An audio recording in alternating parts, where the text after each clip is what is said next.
तो आज की इस वीडियो में हम लोग बात करेंगे ई श्रम कार्ड के बारे में जो गवर्नमेंट ने अभी ताज़ा ताज़ा लॉन्च किया है या फिर बोलो कि उस आइडिया को इंट्रोड्यूस किया है। तो बेसिकली ई श्रम कार्ड को हम लोग समझेंगे और ये क्या है और क्या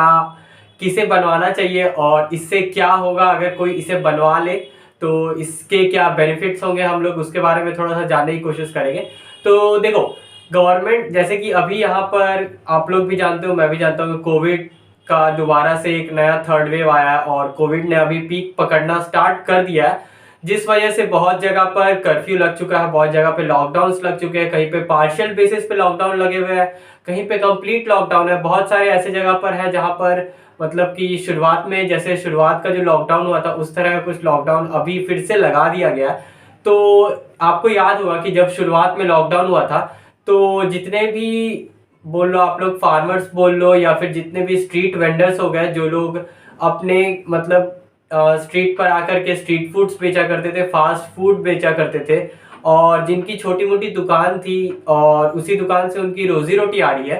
तो मान लो कि वहां पर अगर लॉकडाउन लग गया है तो वहां पर मान लो एक ऐसा जगह है जहाँ पे लॉकडाउन लग गया, तो फिर उन लोगों की रोजी रोटी अब कैसे चलेगी?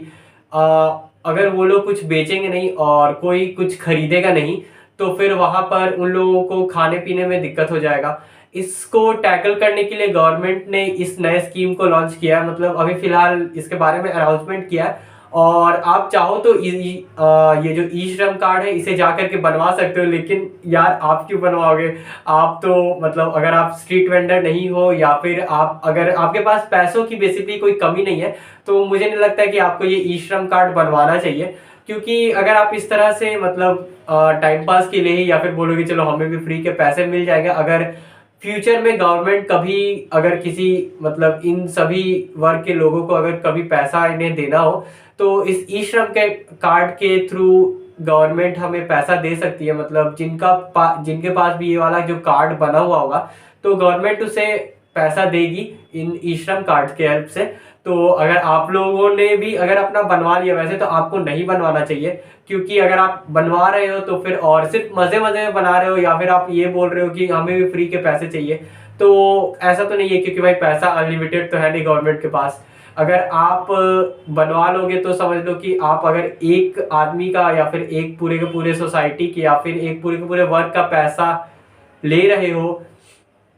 क्योंकि अगर आप एक बार पैसा ले लोगे तो मतलब कि पूरा का पूरा सोसाइटी के लिए मतलब या फिर जो एक पर्सन है पर पर्सन पैसा घट सकता है। तो इसलिए मुझे नहीं लगता है कि मतलब जिन्हें जरूरत है उसे इस ई श्रम कार्ड को जरूर बनाना चाहिए, या फिर आप जा करके बनवा भी सकते हो। मतलब आप किसी साइबर कैफे में गए और बोलोगे कि मतलब अगर आपको नहीं बनाने आता है, इंटरनेट वगैरह और वेबसाइट्स वगैरह को आपको नहीं अच्छी तरह से यूज करने आता है, तो आप किसी साइबर कैफे में भी जा करके बनवा सकते हो। वो लोग भी आपसे आपका ये कार्ड बना देंगे। लेकिन अगर आप इस मतलब इस कैटेगरी में आते हो कि आपका कोई छोटा सा स्मॉल बिजनेस था और अभी फिलहाल लॉकडाउन की वजह से या फिर कोविड की वजह से आपको बिजनेस नहीं चल पा रहा है, तब आपको ई श्रम कार्ड बनाना चाहिए। नहीं तो मुझे नहीं लगता है कि ऐसे टाइम पास में आपको या फिर फ्री पैसों के लालच में आपको बनाना चाहिए, क्योंकि आप इस तरह से तो किसी का हक मार रहे हो। तो ऐसा तो आपको नहीं करना चाहिए। और अब हम लोग जानते हैं कि मतलब कि ये जो ई श्रम कार्ड है ये तो हमने समझ लिया कि किसे बनवाना है और किसे नहीं बनवाना है। आपके सामने यहाँ पे 3-4 क्राइटेरिया यहाँ पे आपको नजर आएंगे, मतलब कि स्क्रीन पे आपको डिस्प्ले कर दूंगा कि इन चारों क्राइटेरियाज को कंप्लीट या फिर फुलफिल करना होगा आपको एक ई श्रम कार्ड होल्डर होने के लिए। तो आप लोग इन क्राइटेरियाज को देख लो और मुझे लगता है कि गवर्नमेंट ने ये काफी एक अच्छा स्कीम बनाया है, या फिर बोल लो एक अच्छा प्लानिंग है उनका। क्योंकि यार कोविड में सचमुच सभी लोगों का, खासकर कि इस तरह के जिनका स्मॉल बिजनेस होता है या फिर जो स्ट्रीट वेंडर्स हो गए या फिर जो लोग मतलब छोटा मोटा जिनका बिजनेस है और लॉकडाउन की वजह से या फिर कोविड की वजह से जिन्हें बहुत ज्यादा सफर करना पड़ता है, तो उन्हें थोड़ा सा सपोर्ट करने के लिए, बेसिकली फाइनेंशियली सपोर्ट करने के लिए गवर्नमेंट का ये जो स्कीम है मुझे लगता है काफी अच्छा है। अगर ये बिना किसी करप्शन का किया जाता है, और मुझे नहीं लगता है कि इस बेसिकली इस वाले स्कीम में कुछ मतलब करप्शन जैसा होना चाहिए। क्योंकि यार बेसिकली यहाँ बैंक टू बैंक ट्रांसफर या फिर मतलब करप्शन हर जगह तो थोड़ा थोड़ा तो रह ही जाएगा, लेकिन गवर्नमेंट को कोशिश करनी चाहिए कि वो कम से कम रखे या फिर इसे पूरी तरह से मिनिमाइज करने में ध्यान दे, ताकि पैसा जिन्हें जरूरत है सिर्फ उन्हीं के पास जाए। मतलब कि आपके पास पैसों की कोई कमी नहीं है, तब भी आप टाइम पास के लिए ई श्रम कार्ड या फिर इस तरह के जो भी स्कीम्स है उसमें पार्ट लेते हो, तो मतलब कि आप किसी का हक मार रहे हो, तो उस तरह से आपको नहीं करना चाहिए। और ये ई श्रम कार्ड काफ़ी एक अच्छी टेक्नोलॉजी या फिर आप बोल लो कि एक अच्छा स्टेप है गवर्नमेंट की तरफ से।